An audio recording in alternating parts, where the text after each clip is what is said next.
Muy buenas noches, bienvenidos a Los Reporteros. Comenzamos nuestro programa de hoy en el campo, asomándonos a la campaña de recolección de la aceituna de mesa, que ahora en septiembre está en pleno apogeo. Para muchos pueblos andaluces el verdeo es una actividad muy importante por el volumen de empleo que genera. Aunque los últimos años no han sido buenos, hay empresarios que se resisten a tirar la toalla y emprenden nuevos proyectos, gracias, entre otras cosas, a la demanda de nuestros productos en el extranjero.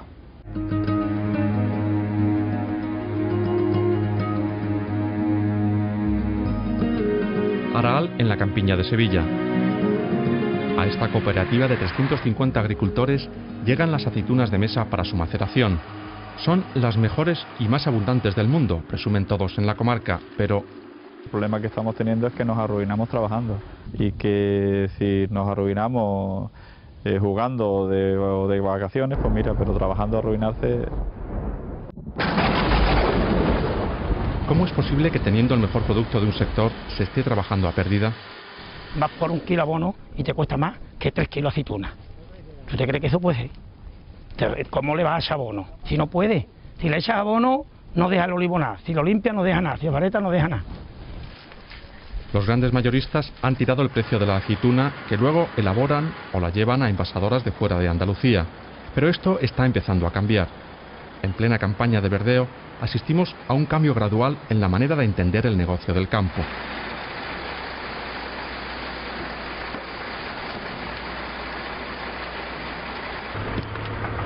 Son pocos, pero significativos los ejemplos de pequeños empresarios que han decidido que el valor del fruto de su tierra ha de quedarse en su tierra. Empresas locales que recogen, aliñan, envasan y distribuyen. La cadena completa de los márgenes de beneficios, históricamente mal repartida, empieza a quedarse en la comarca. Manuel mueve $500.000 de euros al año en ventas. Ha llegado ya a las estanterías de 2 grandes superficies y está envasando esta partida de aceitunas de mesa para Portugal. Vende 500.000 kilos al año. Está muy orgulloso de haber sido el primero en envasar al vacío y con una fina capa de plástico termosellado.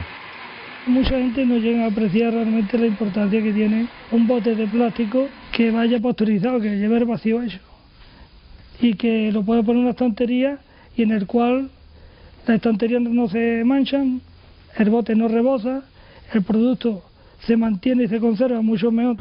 Antonio ha apostado por el aceite virgen extra, porque la calidad de la aceituna permite que se use también para el molino.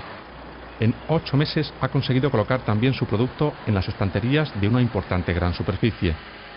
Con el molino a pleno rendimiento puede embotellar 7.000 litros en 8 horas. Mucha cantidad de aceituna de Araal salía al exterior, entonces yo creo que en ese momento pensamos que era una lástima, que porque esa aceituna no salía aquí y que cuando saliera lo hiciera con una etiqueta que por lo menos pusiera Araal. Rafael y Gema han ido un paso más allá y se han atrevido con el virgen extra ecológico. Están en negociaciones para colocar sus productos en Taiwán y en Alemania. Todo el mundo busca un beneficio inmediato y crear una empresa es inversión, inversión, inversión y los beneficios vendrán más hacia adelante. Este espíritu emprendedor de jóvenes de edad o de mentalidad contrasta con el pesimismo ancestral de los agricultores. Si no hay beneficio, el joven no va a entrar, porque no puede entrar, porque cada persona cuando trabaja quiere obtener un beneficio, está claro, y poder vivir de aquello, ¿no? El otro día me decía un señor que no hay cosa más bonita que el campo para poder comer de él. Pues parece que con ilusión y trabajo se puede. Tenemos mucha ilusión en el trabajo, en crecer, en invertir y tirar para adelante. Vamos, yo la verdad que eso creo que es de las cosas que más te mueve, la ilusión que tiene en el trabajo. Aunque hay muchas dificultades, y precisamente de quien debería allanar el camino. Esta empresa familiar ha invertido más de 1 millón de euros en esta fábrica. Por el camino, la verdad, esperábamos, no regalado, pero algún tipo de facilidad, o por lo menos no poner trabas, como ha sido el caso. Nos han puesto muchísimos escalones.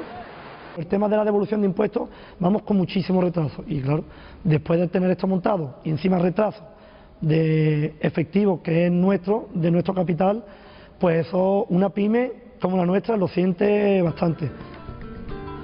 Paradójico y muy sorprendente es que la principal traba que se encuentran los pocos que se aventuran a querer que Andalucía tenga su tejido empresarial son las propias administraciones. sorprende también que valoren mucho más nuestra materia prima en el exterior que aquí. En otros países como Alemania, el valor del ecológico es en el día a día. Las commodities, los bienes de consumo diario se comercializan en ecológico y por eso pensamos que quizá Alemania fuese nuestra puerta de entrada a Europa. Porque ya sabéis que muchas veces nadie es profeta en su tierra y a veces necesitas que se te reconozca afuera para que aquí en España te aprecien. Yo creo que se valora. De hecho, yo estuve hablando con un jefe de compra y me dio que le pusiese a la etiqueta la bandera andaluza. El jefe de compra no era de aquí español. Pero volvamos al origen de ese descontento cíclico del agricultor o el trabajador del campo. El verdeo o la recogida a mano de la aceituna se está produciendo en esta época del año, pero apenas dura unos 20 o 30 días, los únicos días del año que hay tajo para casi todas las familias de la comarca. Antonio lleva 26 años recogiendo aceitunas, ahora es manijero de esta pequeña cuadrilla de 12 personas. De esto vive todo el pueblo, lo que pasa es que la aceituna está muy barata, se la están dando casi da, ¿sabes? Y para que ganemos el sueldo nosotros o los patronos tienes que coger una barbaridad de kilos. Pero no pueden pedir kilos. No, kilos no, hombre, aquí no nos piden kilos, hay sitios que sí piden kilos. Nosotros ganamos 46,11. ¿Al día? Al día. Se coja lo que se coja. Se coja lo que se coja. Tienes que coger más de 200 kilos por persona, para que medio le deje al agricultor algo. ¿Y eso supone darle leña aquí? Mucha. Todo el día corriendo. ¿Y el resto del año qué sí? Nada, uno se la busca donde pilla. Nada, prácticamente nada. Casi todo el año está parado. 6 meses, 7 meses. Yo me quedo limpiando, otros se quedan parados, otros se van al melocotón. Poquito, muy poquito. Y además poquito dinero también. Después de esto lo que salga, que sale bien poco. Usted saca para adelante la familia, ¿no? Sí, bueno, para adelante la sacamos a mí las penas, ¿no? Entre yo, la mujer y todos arrimamos un poquito y vamos para adelante. Lo poquito que puedo, pero lo tengo estudiando hasta que pueda. Cuando no pueda, se acabó. Yo quiero que termine, pero cuando no tengas economía para acabar los estudios, tienen que trabajar. En esta comarca hay un encendido debate sobre si el Estado debe marcar o no los precios para evitar la especulación y sobre si las subvenciones son o no perniciosas. Mientras el Estado no le ponga un precio a la aceituna de salida a lo que el agricultor tiene que cobrarla al mínimo, esto irá cada vez a peor. ¿Y qué va a pasar? Porque el agricultor chico lo van a matar, se va a acabar el agricultor chico, el que da trabajo. Cuando hablamos de ayuda nos creemos que el agricultor lo que quiere, en definitiva, es dinero de la sopa boba, ¿no? Entonces a mí no me gusta hablar de subvenciones, a mí me gusta hablar de que cada uno se tiene que ganar su papa, ¿no? Y no soy un partidario de lo que es el tema de subvenciones. Yo creo que lo que tiene que tener las cosas es el precio que realmente tiene que valer. La sombra de 3 grandes acaparadores de aceitunas de un pueblo cercano que, dicen, son los responsables de la bajada espectacular del precio en origen, sobrevuela por donde preguntemos. Antonio, 546. Ahora pasa a la oficina y que te hagan el albarán. Bajos precios que hacen inviable hasta la misma recogida, porque no hay luego quien los envase y comercialice con profesionalidad. Los márgenes vuelan fuera de aquí. Pero hemos visto que hay quien los captura y los retiene en el pueblo, con mentalidad empresarial. El campo sigue siendo difícil de trabajar, pero igualmente satisfactorio para los que le ponen ilusión. El agricultor muchas veces no tiene mentalidad de empresario, entonces vive más en el día a día de recoger la aceituna y la vuelca en la cooperativa, y la cooperativa es la que se encarga de la comercialización, que está muy bien. O sea, el gran consumo requiere de grandes cantidades de aceite de oliva y está claro, pero que otros países se lleven un beneficio que se tendría que quedar aquí porque le aporten marketing y diseño, eso es lo que no tendríamos que permitir aquí en España. Lo que hay que tener iniciativa de querer trabajar. Esto lo pasa igual que lo he hecho yo, lo puede hacer cualquiera. La inversión en principio es mínima, es querer trabajar, luchar, buscar clientes para poderle vender y machacar temas ese y trabajar y no mirar ni hora ni nada. Lo puede hacer cualquiera.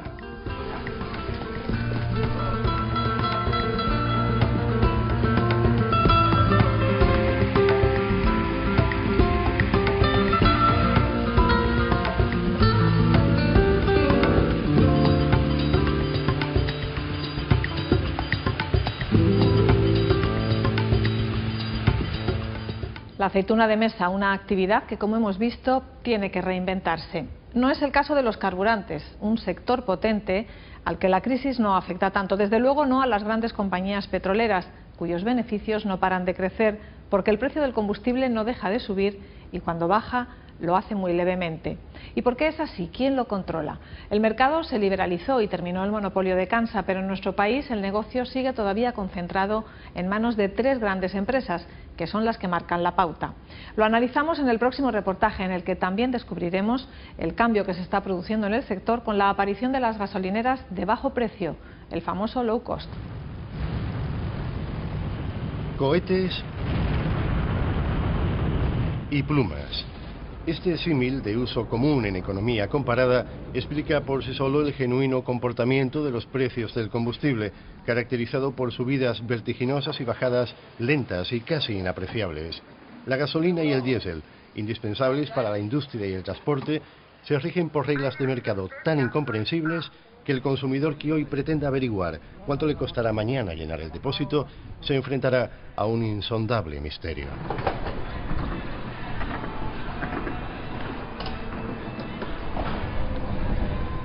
El petróleo es una materia prima que cotiza a diario en los mercados internacionales. El valor inicial del crudo viene determinado por la estrategia financiera de los países productores, pero el precio final del combustible y su constante variabilidad depende en gran medida de la posición dominante de las grandes operadoras que refinan y distribuyen el carburante. ¿Qué razón hay para que estos señores varíen los precios todos los días? ¿Hay alguna razón? No te dicen, no, es que el mercado mundial de petróleo es muy variable y varía todos los días, ¿vale?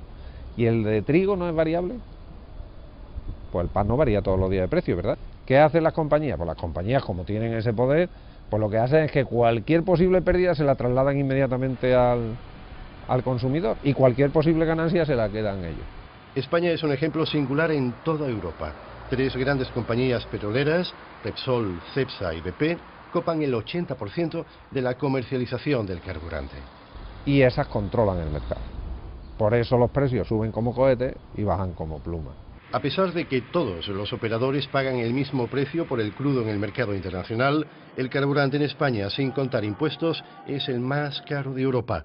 No es de extrañar, como denuncia la Comisión Nacional del Mercado de Valores, que el pasado año, y en plena crisis, el margen de beneficios de las grandes compañías creciera un 25%, aunque naturalmente el Estado también saca partido en este colosal negocio. Del precio de cualquier litro de carburante, en impuestos se va más del 60%. Después, hasta el 100% restante, hay un 30% que va a parar a la operadora, que es lo que le supone a la operadora comprar el producto, comercializarlo, distribuirlo, pagar los impuestos previos, etcétera, etcétera. Y después de lo que queda, que es muy pequeño, que viene a ser como un 3% o por ahí, pues es lo que tiene la gasolinera. En Andalucía existen unas 1.500 estaciones de servicio, aunque la facturación varía considerablemente de unas a otras. Mientras que una gasolinera situada en una zona rural vende unos 700.000 litros de carburante al año, otra de similares características, pero ubicada en un punto estratégico de la red viaria, puede facturar hasta 12 veces más. No es exactamente lo mismo en cada gasolinera, pero la ganancia, yo le puedo decir a usted, que normalmente oscila entre las 7 pesetas litro y las 14 pesetas litro. Con eso tiene que pagar todos los gastos de los impuestos, luz, personal, seguros sociales, etcétera, etcétera. La gente sigue creyendo que la gasolinera es un magnífico negocio. No, la gasolinera ha sido un buen negocio en tiempos pasados. Ya no lo es en absoluto. Buenos días. Hola, buenos días. ¿Cómo estamos? ¿Qué hay? ¿Bien? ¿De mañana cómo va? Tranquilita. No hay demasiadas mujeres al frente de las estaciones de servicio y Beatriz La Cañina es una de ellas.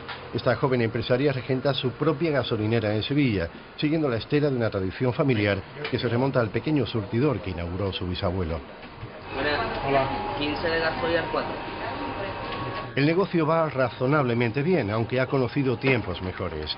La caída del consumo es un hecho y la crisis se ha dejado notar. La clientela se maneja con billetes pequeños y ya casi nadie llena el depósito. Aparentemente es un negocio seguro. Lo que pasa es que este es un negocio de mucho volumen. Nosotros trabajamos con unas comisiones muy pequeñas por cada litro que vendemos. ¿Qué ocurre? Que tú necesitas vender muchísimos litros para generar un dinero que te permita pagar los gastos fijos que tiene una gasolinera, que son muchísimos, y sobre todo el personal que te está atendiendo. Esta estación de servicio está vinculada a Cepsa por un contrato de abanderamiento, en virtud del cual la operadora cede a la gasolinera su imagen de marca, lo que en teoría concede prestigio, a cambio de suministrar en exclusiva el carburante. El beneficio de la estación de servicio está en la comisión que pacte sobre el precio de venta público, comisión que, dependiendo del contrato, oscila entre el 3 y el 7% por cada litro vendido. A mí la petrolera me obliga a comprarle a ella, ¿no?, por el contrato que tengo. Entonces, esa petrolera me surte el carburante con un precio, a un precio. Y me dice, para mantener la comisión que tú y yo tenemos pactada, te recomiendo que le pongas el precio al carburante en tanto. 7 de cada 10 gasolineras en España tienen suscritos contratos de este tipo, una libre asociación comercial que, sin embargo, bloquea en la práctica la bajada de precios. Yo podría subir o bajar, pero a mí no me resulta interesante, porque si yo bajo el precio es a costa de mi comisión. Si yo bajo mi precio, le estoy perdiendo dinero. Tendría que venirme muchísima más gente a repostar para compensarme esa bajada. Entonces, la mayoría de los gasolineros que tenemos bandera, lo que hacemos es que ponemos el precio que nos recomienda la petrolera. De manera que la petrolera hace un estudio diariamente, incluso por horas, de la competencia de tu alrededor, para que tú estés dentro de los precios que hay en la competencia. Competencia que no existe. Pasamos en su momento de un monopolio, la CAMSA, podemos decir a un oligopolio, que son Repsol, Cepsa y BP, y entonces ahí, yo no sé, se produce ese hecho, no me pregunté por qué, pero la tendencia a seguir el precio del más fuerte. No hay realmente una competencia fuerte entre las operadoras. Eso lo único que refleja es que las empresas que trabajan en ese mercado controlan el mercado y tienen capacidad para imponer rápidamente la subida y tienen capacidad para paralizar las bajadas, y por tanto que no es un mercado libre, sino que estamos en realidad en un mercado que los economistas llamamos colusivo, es decir, donde se ponen de acuerdo los que ofrecen para controlar los precios. Se trata de un simple efecto dominó, o se deba a una estrategia sutilmente orquestada. Lo cierto es que la incertidumbre que provoca no saber cuándo y cuánto subirá la gasolina repercute directamente en el consumidor. Nosotros llevamos 15 años pidiéndole a los sucesivos gobiernos que vuelvan al sistema de fijación de precios máximos en la gasolina. El problema, el muro con el que nos chocamos, la puerta giratoria, el que quienes hoy gobiernan mañana trabajan en los consejos de administración de esas macroempresas, de esos lobbies, posiblemente se les pagan servicios prestados. No se gobierna pensando en los ciudadanos, sino pensando en intereses empresariales totalmente espurios. Con este panorama, los expertos dan por malograda la liberalización del sector promovida hace 20 años con el objetivo de desmantelar el monopolio de la antigua CAMSA. En realidad no se liberalizó, se privatizó. No es lo mismo. El resultado de esa privatización iba a hacer que iban a funcionar mejor y que los precios iban a ser más baratos. Y ni han funcionado mejor, en general, las empresas privatizadas, ni los precios han sido más baratos en aquellos sectores en los que no hay competencia. Algo, sin embargo, está cambiando y muy deprisa. Las gasolineras independientes y las que se vinculan a centros comerciales van ganando terreno, mientras expande cada vez más un nuevo modelo de negocio, las estaciones low cost, gasolineras no atendidas. En ellas el cliente reposta por su cuenta y abona en un cajero el importe del combustible con su tarjeta de crédito. Sin gastos de personal y con un mínimo mantenimiento, los costes empresariales se reducen, lo que permite ofrecer precios bajos y mantenerlos a la baja durante más tiempo. Las empresas petroleras cambian el precio continuamente y lo podemos observar. Nosotros establecemos precios y los mantenemos de manera constante. El consumidor recibe un mensaje, sabe lo que vale un litro, pero no recibe el mensaje de te lo cambio todos los días, ¿no? O como hacían algunas petroleras, te lo cambio los lunes o te lo cambio los viernes. El fenómeno de las gasolineras low cost es bien conocido desde hace años en Estados Unidos y el norte de Europa. Su implantación en España no ha sido posible hasta que los municipios han suavizado las trabas urbanísticas. Lo que existía era un monopolio urbanístico. Y un ejemplo es, por ejemplo, el municipio de Sevilla tenía una normativa que decía que no se pueden poner gasolineras a menos de 500 metros una de las otras. Entonces, si tú coges esta limitación y el mapa de Sevilla y pones las gasolineras, no te queda ningún hueco. Las estaciones de servicio convencionales han declarado la guerra a este nuevo modelo de negocio y esgrimen en su contra una norma andaluza que, según afirman, obliga a cualquier gasolinera a contar con personal cualificado. Esto no se está cumpliendo por parte de esas gasolineras. Entonces nosotros estamos ahora mismo teniendo una competencia desleal total y absolutamente, y creo que es debido a que la Junta de Andalucía no pone los medios para cerrar ese tipo de instalaciones. La normativa de Andalucía se está malinterpretando por los gasolineros, de manera interesada. La normativa de venta de combustible, la instrucción técnica, establece tres tipos de gasolineras. Hay gasolineras atendidas, hay gasolineras en autoservicio y gasolineras no atendidas. La normativa andaluza no regula este fenómeno presidente porque no existía. Sin embargo, y más allá de cómo se resuelva esta controversia, la realidad demuestra que cada vez son menos las gasolineras tradicionales que atienden al automovilista a pie de surtidor. Lo usual es que el conductor pague en caja y se sirva la gasolina por su cuenta. Cierto, y le contesto a eso inmediatamente. No es lo mismo una desatendida total que una semidesatendida, en cuya situación se han tenido que encontrar ya muchas estaciones de servicio de las tradicionales como consecuencia de la crisis. Aún así, lo lógico sería que la gasolina fuera más barata allí donde el cliente reposta en autoservicio. Nosotros estamos haciéndole el trabajo a las estaciones de servicio, nos estamos sirviendo nosotros mismos la gasolina y no varía el precio con respecto a las que sí nos prestan ese servicio básico. Ciertamente no tiene sentido. Debería ser más cara en los sitios donde está atendido y más barata en los que no. ¿Qué ocurre? Que como se nos van reduciendo los márgenes, nosotros necesitamos ir recortando de alguna manera. Costes, margen de beneficio y precios. La batalla comercial se mueve en esos términos.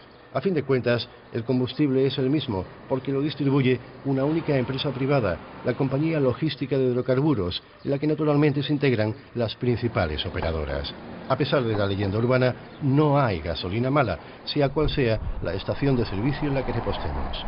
Decir que esas marcas desconocidas pueden darnos gasolina de mala calidad es lo mismo que el que dice que la marca blanca, la marca propia del supermercado, no tiene calidad. Es la falacia para intentar lanzar el mensaje de que solo se contrate, solo se compre lo más publicitado y lo más conocido. Si como parece todo empieza a cambiar, ¿qué futuro aguarda al negocio minorista del combustible y quién sobrevivirá al movimiento sísmico que se avecina? Las estaciones petroleras que están en riesgo acabarán siendo las que están mal ubicadas. Algunas se reubicarán, algunas se posiblemente se cerrarán, otras se adaptarán de formato y habrá una convivencia de diferentes formatos y será el consumidor que elija lo que quiere. Creo que vamos a entrar en esa guerra de precios al principio, pero entonces, si todos tenemos esas bajadas continuadas, esto se convierte en un bucle insostenible, porque los costes fijos de una gasolinera son muy difíciles de soportar. Si nosotros las tradicionales tenemos que convertirnos en low cost, porque no podemos convertirnos con las desatendidas, la única solución que nos queda es despedir personal. Y esto desde el punto de vista humano es muy grave. El Gobierno aprobó en marzo la nueva ley de hidrocarburos que limita a un año los contratos de exclusividad entre operadoras y estaciones de servicio y que prohíbe a las grandes compañías recomendar el precio de venta público. Claro que la nueva legislación no entrará en vigor hasta el año que viene, así que aún está por ver el alcance real de este enésimo intento por regular un sector alérgico a los cambios profundos. Hasta que no se produzcan, la gasolina subirá a velocidad de vértigo y bajará, si baja, como lo haría una pluma, muy, muy despacio.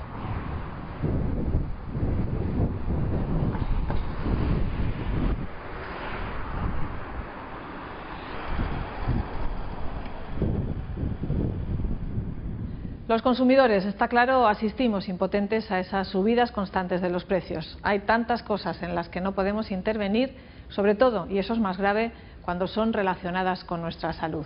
Verán, hay alimentos que consumimos a diario que tienen edulcorantes, colorantes, metales, en definitiva, aditivos que perjudican claramente a nuestro organismo y son alimentos que nos comemos.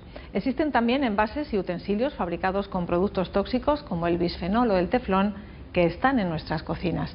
En el siguiente reportaje estudiamos ejemplos concretos, potencialmente peligrosos, para ver hasta qué punto las autoridades sanitarias, la industria y los ciudadanos tenemos o no el control sobre lo que comemos y sobre lo que deteriora nuestra salud.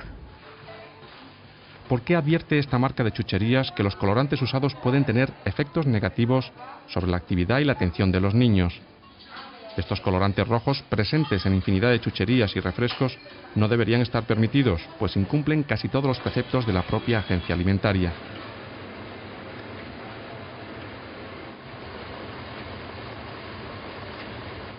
Pero si hay un aditivo calificado como peligroso por una incontable serie de informes médicos, es el aspartamo, un edulcorante sintético presente en casi todo. Hay aspartano por todos lados, vamos, ahora mismo se ha extendido, ¿no? De hecho, en el supermercado todo es aspartano, un refresco, bollería industrial, tienes aspartano por todos lados, porque es muy barato, muy sencillo de mezclar, y es una porquería gigantesca. Nos están vendiendo un veneno, y de hecho hay asociaciones de diabéticos en Estados Unidos que han denunciado casos de muerte de niños con problemas. Está presente también en algunos antibióticos infantiles como edulcorante, en la mayoría de refrescos light y en los caramelos y chicles sin azúcar. Se vende al por mayor para endulzar el café o las infusiones. Para poder comercializarse ha tenido que pasar por las autoridades alimentarias de todo el mundo. En cambio, un edulcorante natural que procede de la stevia, una planta original del Paraguay, y que ya se está haciendo un hueco en las estanterías del súper, al lado del aspartamo, ha estado prohibida hasta hace 2 años. Porque era enemigo de otros edulcorantes artificiales. O sea, la stevia en Estados Unidos representó el enemigo del aspartano. Ten en cuenta que el aspartano tuvieron que sustituir al presidente de la FDA, la reguladora de alimentación americana, para poder legalizarlo. Pero sigamos en el súper y en el mundo de plástico que lo inunda. Varias alertas se han desarrollado en los últimos 3 años en Europa sobre los envases de plástico y los biberones. El 30 de junio del 2011... en un solo día se retiraron de todas las farmacias de toda Europa los biberones de plástico hechos de policarbonato, para evitar la exposición de los niños a bisfenol A. 15 de diciembre del 2012, Asamblea Nacional Francesa. Si hemos retirado en Europa los biberones de policarbonato porque suponen un riesgo putativo de exposición inadvertida a los niños en su primera infancia, ¿cómo es posible que sigamos permitiendo la exposición de las mujeres que pueden tener niños al bisfenol A sabiendo que se absorbe y que puede pasar al niño? Exigimos de forma tajante la retirada del policarbonato en todas sus aplicaciones de envases alimentarios. Y Europa entera tiembla, porque dice, ¿cómo es posible que un país haga esto de forma unilateral? Y entonces todos corren a ponerse al día, porque si alguien lo está haciendo y han considerado que es suficiente la evidencia como para actuar preventivamente, no sé qué diferencia tienen los niños franceses de los niños españoles. ¿Pero qué es ese bisfenol y qué efectos puede tener en nuestra salud? El bisfenol A es un problema, porque la producción solo en España es de 300 millones de kilos, 300.000 toneladas, en un solo punto en Cartagena. Una fábrica hace bisfenol A. Y las aplicaciones son todo. Las gafas, los cristales de tus gafas, los biberones de policarbonato. Las 2 grandes salidas del bisfenol A son el policarbonato, que es un plástico transparente, duro, que admite alta temperatura, y las resinas de epoxi, que son los barnices y los pegamentos. Y esas 2 grandes salidas hacen que ahora mismo sea todo. La carcasa del ordenador, el avión completo en el interior, te montas en el avión de Iberia, pues ese plástico de todos los sillones, eso. Los CDs, el CD es puro policarbonato. Las aplicaciones en cocina son muchas, todo el plástico que se pueda meter en el microondas, todo el plástico que se pueda calentar, todo el plástico que se puede meter en el lavavajillas, pues es policarbonato. En la Universidad de Granada, desde el año 85, se están tomando muestras a 3.500 niños de la capital y otras 5 ciudades españolas. La gran sorpresa es, que eso es muy claro, todo lo que estamos hablando, el PET, los eftalatos, el bisfenol A, los polibromados, los filtros ultravioleta, todo está en la orina de todos los niños. Y nos dicen, los niveles son bajos. Y le decimos, ¿bajos para qué? Es decir, muy claro, ¿hay alguna razón para que todos los niños españoles meen cuando tienen 4 años de edad 3,5 nanogramos mililitros de orina de bisfenol A todos los días? Porque cuando tú autorizaste poner el bisfenol en el mercado, no me habías dicho que eso iba a estar en la orina. Y entonces ya están establecidos los valores, como tú has dicho muy bien, de la normalidad de bisfenol A en orina. ¿Desde cuándo es la normalidad tener el plástico en la orina?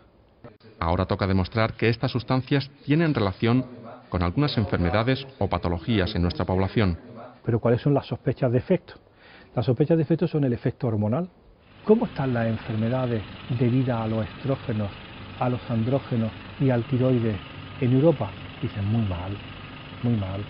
La caída de la calidad seminal en 10 años en Almería o Murcia es del 3,5% en los últimos 10 años. ¿Que esta es la causa? No lo sé. ¿Que es una buena hipótesis de trabajo? Muy buena. Que lo único que puedo hacer es disminuir la exposición. Es decir, calidad seminal, el detrimento de la calidad seminal, la infertilidad, la infecundidad, el aumento del cáncer de testículo, el aumento del cáncer de mama, el aumento del hipotiroidismo, son todas enfermedades que parecería que son enfermedades del desarrollo o de que somos Europa. Otro de los peligros denunciados por las agencias alimentarias y por varios estudios científicos es la presencia de mercurio en algunas especies de pescados. Por su volatilidad y porque tras su uso por la industria este mineral no desaparece nunca, termina en el agua y en la cadena trófica. En concreto en los grandes depredadores, atún, pez espada o bonito, los que comen a otros pescados menores. Una vez más, la tranquilidad de unos y otros se basa en los bajos niveles, que se pueden tolerar según ley. El último estudio realizado en la Universidad de Granada es más tranquilizador en este punto, el legal. El problema es determinar la ingesta mínima. El límite semanal provisional tolerable está en torno a 96 microgramos por semana y nosotros hemos obtenido 63. No habría ningún problema. Cuando analizamos qué ocurre en otras zonas, por ejemplo en Francia da 68. Luego podríamos situarnos perfectamente en el entorno de Francia, de Cataluña, de otras zonas. Es decir, que si estuviéramos en Francia, con su legislación, los niveles del arma serían mucho mayores que en España. No hay armonización de criterios y por tanto sigue el desconcierto. El atún y el pez espada tuvieron que subir el límite de mercurio permitido para venderlo, porque es que si no, no se podía vender ninguno. Entonces estaba en medio miligramo por kilo y pasó a 1 miligramo por kilo, porque es que si no tenían que tirar toda la pesca de atún y de pez espada. O sea que la Unión Europea es consciente, perfectamente consciente de ese problema. Hemos visto 3 ejemplos de sustancias nocivas: aspartamo, bisfenol y mercurio, y algunos de los peligros asociados. Pero cuando se tira del hilo descubrimos muchos más entornos que no podíamos ni imaginar como peligrosos. El doctor Olea nos ha alertado también de la presencia del teflón en las sartenes, de los parabenes en la cosmética, de la presencia del bisfenol en los recibos de cajeros y supermercados y en sitios tan poco adecuados como los mismos hospitales. Todo el material sanitario de un solo uso, de plástico, está siendo analizado en otro informe. Si lo que quieres es una evidencia de daño, entonces no me sirves, porque si el daño ya ha ocurrido, ya se ha jodido a alguien. Lo que queremos es una evidencia de que las piezas son lo suficientemente importantes para que actúes preventivamente disminuyendo la exposición. ¿Que estamos mejor que en el año 30? Sí, tampoco teníamos televisión en el año 30, pues no había. ¿Que corresponde al futuro? No, me niego a decir que esto corresponde al futuro. No corresponde al futuro, corresponde a un futuro descontrolado, porque nosotros como clínicos vemos las estadísticas de incremento de enfermedades, la continuo mensaje de que todo va bien, ese continuo mensaje de sigue haciendo lo que haces, que voy a buscar una máquina que diagnostica los tumores más chicos y otra máquina que trata los tumores intratables, cuando tú le dices, si yo lo que no quiero es tener cáncer. Legislar sin miramientos en estos ámbitos, con tantos agentes económicos implicados, no es fácil. Pero como nos recuerda Nicolás Olea, el pesticida más presente hoy en las placentas españolas que han estudiado es el DDT, que ya se prohibió en 1986. Pero es que este pesticida permanece en el medio ambiente al menos 50 años. Los daños desde entonces son enormes. Es posible que dentro de 50 años, o aún antes, tengamos que lamentar no haber cortado a tiempo con ciertos aditivos o sustancias que se adivinaban como peligrosas.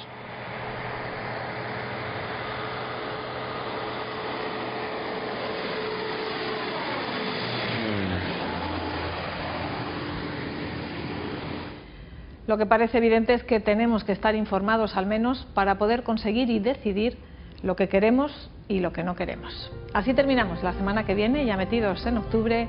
Volvemos. Hasta entonces, gracias y muy buenas noches.